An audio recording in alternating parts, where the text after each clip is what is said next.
Imagine करो एक ऐसा दिन जब नोबिता नोबी, हाँ वही नोबिता नोबी जो हमेशा से लेट उठता है, जिसे बेसबॉल खेलना नहीं आता, जिसकी रिपोर्ट कार्ड पर हमेशा 0 आते हैं। उसी नोबिता के ऊपर अचानक 1.5 करोड़ रुपए का कर्ज आ जाए। नहीं, ये कोई सपना नहीं है, ये कोई डोरेमोन के गैजेट का साइड इफेक्ट भी नहीं है। यह है एक सच, एक ऐसा सच जो नोबिता की जिंदगी को परमानेंटली बदल देगा। आज की इस डॉक्यूमेंट्री में हम देखेंगे कि कैसे एक मिडिल क्लास जापानी स्कूल का बच्चा एक दिन में इंडियन मोस्ट वांटेड डेटेड बन जाता है। और हाँ, इसके पीछे डोरेमोन का हाथ नहीं है, बल्कि शिजुका का एक फैसला सब कुछ पलट देगा। मैं हूँ साजन और ये है debate trap Nobita 1.5 crore nightmare. देखिए, नोबिता की जिंदगी हमेशा से स्ट्रगल से बड़ी रही है। जान उसकी पिटाई करता था, सुनिए उसका मजाक उड़ाता था और टीचर उसे एक्सपेक्टेशन ही नहीं रखते थे। लेकिन शिजुका सिर्फ एक होप थी, वो उसे जेन्युइनली पसंद करती थी। जान ये सिर्फ नोबिता ही सोचता था। लेकिन 21वीं सेंचुरी में प्यार के बिना पैसा चलता है और पैसा के बिना प्यार नहीं। सब कुछ शुरू होता है उस दिन से जबकि शिजुका के पापा एक बड़े बिजनेसमैन हैं। उनको पता चलता कि उनकी बेटी एक लूजर से दोस्ती रखती है। उन्होंने शिजुका से क्लियरली कहा, या तो तुम इससे दूर रहो या तो तुम्हारी जिंदगी बर्बाद हो जाएगी। लेकिन शिजुका ने एक रिस्की गेम खेला। उसने अपने पापा से डील की कि वो प्रूफ करेगी कि नोबिता ने पोटेशियम है। उसने 1.5 करोड़ रुपए इन्वेस्ट किए एक बिजनेस आइडिया में जिसे नोबिता को एग्जीक्यूट करना था। लेकिन ये आइडिया एक्चुअली एक ट्रैप था। नोबिता ने कभी जिंदगी में इतने पैसे देखे भी नहीं थे। 1.5 करोड़ रुपए उसके हाथ में आ तो उसका दिमाग घूम गया। उसने सोचा अब मैं दिखाता हूँ सबको। उसने जियान को चैलेंज किया एक बिजनेस कंपटीशन में। लेकिन नोबिता बिंग नोबिता, उसने सबसे पहले पैसा अपनी इमेज पे लगा दिया। नए क्लोथ्स, नया फोन और हाँ एक बड़ी पार्टी जिसमें उसने शिजुका को प्रपोज भी किया उसी पैसों से। लेकिन बिजनेस तो उसने किया ही नहीं। वो एनीवे डोर गैजेट के बिना तो कुछ कर ही नहीं सकता था। लेकिन उसने सोचा कि रियल वर्ल्ड में भी सब कुछ आसान होगा। उसने एक गेमिंग कैफे खोला बिना रिसर्च किए, बिना लोकेशन देखे। 3 महीने में सब पैसे डूब गए। शिजुका के पापा ने एक नोटिस भेजा, मेरे पैसे वापस करो या फिर लीगल एक्शन। शिजुका के पापा मिस्टर मिनामिटो, उनके कनेक्शन है अंडरवर्ल्ड तक। उन्होंने नोबिता को अल्टीमेटम दिया 30 दिन और 1.5 करोड़ रुपए वरना। लेकिन वरना के आगे क्या था ये किसी को भी नहीं पता था। बस इतना पता था जो उनके रास्ते में आया वो कभी वापस नहीं आया। नोबिता ने डोरेमोन से हेल्प मांगी लेकिन डोरेमोन ने तो मना ही कर दिया क्योंकि डोरेमोन जानता था अगर वो इसमें इंटरफेयर करेगा तो फ्यूचर में नोबिता और शिजुका की शादी ही नहीं होगी। फ्यूचर की डायरी में लिखा था कि अगर नोबिता खुद इस सिचुएशन से नहीं निकला तो वो हमेशा एक डिपेंडेंट ही रहेगा।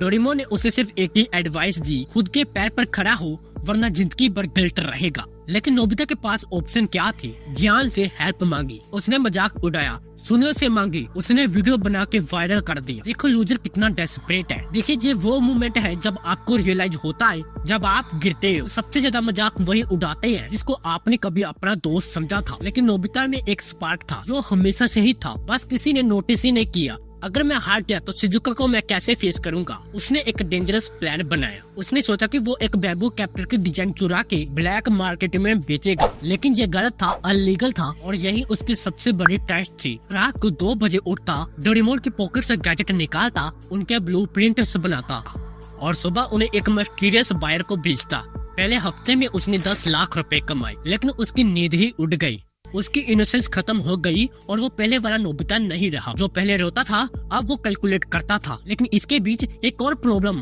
शिजुका को इस बात का पता चल गया। वो सीन जब शिजुका उसके घर के बाहर उससे मिलने आई। रात के 11 बजे बारिश हो रही थी और उसने नोबिता को एक थप्पड़ मारा, नहीं प्यार से नहीं गुस्से से, और कहा तुमने मेरे पापा के पैसे डुबा दिए और अब तुम चोरी कर रहे हो ये सोच के कि तुम मुझे बचा पाओगे। तुम्हें पता भी है ये सब गलत है। नोबिता ने कुछ भी नहीं कहा, बस आंखों से आंसू निकल गए। उसने कहा मैं बस तुम्हें खोना नहीं चाहता था और अब मैं खुद को ही खो रहा हूँ। शिजुका ने उसका हाथ पकड़ा और कहा मेरे पास एक सोल्यूशन है लेकिन उसके लिए तुम्हें अपना सबसे बड़ा सेक्रीफाइस करना होगा। शिजुका ने बताया एक्चुअली में उसके पापा उसका टेस्ट कर रहे थे। वो जानते थे नोबिता फेल होगा लेकिन उन्हें देखना था कि फेल होने के बाद नोबिता क्या करता है। अगर वो भागता तो वो लूजर था, लेकिन अगर वो चीट करता तो वो क्रिमिनल था, लेकिन अगर वो खुद को सरेंडर करता वो ऑनेस्ट था और ऑनेस्ट थी। और वो मिस्टर मिनामोटो की सबसे बड़ी कमजोरी थी। नोबिता ने डिसीजन लिया। उसने मिनामोटो के सामने हाथ जोड़े। उसने कहा मैं आपके पैसे वापस नहीं कर सकता लेकिन मैं आपकी बेटी डिजर्व नहीं करता। मैं आपकी कंपनी में काम करूंगा बिना सैलरी के जब तक के पैसे पूरा न हो जाए। चाहे मुझे 10 साल लग जाए। मिस्टर मीनामोटो ने उसे घूरा और 2 मिनट की शांति थी। फिर उन्होंने कहा, तुम्हें पता है तुम्हारी उम्र में मैंने भी यही गलती की थी, लेकिन मैं भागा नहीं, मैंने फेस किया और आज मैं यहाँ हूँ। उन्होंने डील मॉडिफाई की। 1 साल मेरी कंपनी में इतनी 0 सैलरी। अगर तुमने एक भी शिकायत की तो तुम शिजुका को कभी भी नहीं मिल पाओगी। नोबिता ने हाँ कहा, लेकिन ये उसके लिए आसान नहीं था। जियान और सुनियो ने उसका मजाक उड़ाना शुरू किया। देखो, शिजुका का नौकर बन गया। उसके पेरेंट्स को पता चला, उसे शर्म आई। डोरेमोन ने उसे सपोर्ट किया, लेकिन गैजेट देना बंद कर दिया। अब तुम्हें असली जिंदगी सीखनी होगी। वो 1 साल नोबिता की जिंदगी का सबसे मुश्किल साल था। वो सुबह 5 बजे उठता, ऑफिस जाता, रात को 12 बजे तक काम करता और फिर सीक्रेटली पढ़ता, बिजनेस सीखता। उसने 15 बुक पढ़ी, 50 बिजनेस केस स्टडी किए और फिर 3 फेल स्टार्टअप के साथ कंसल्ट किया। लेकिन सबसे बड़ा चीज उसकी सोच में आया। वो विक्टिम था, हमेशा ब्लेम करता था।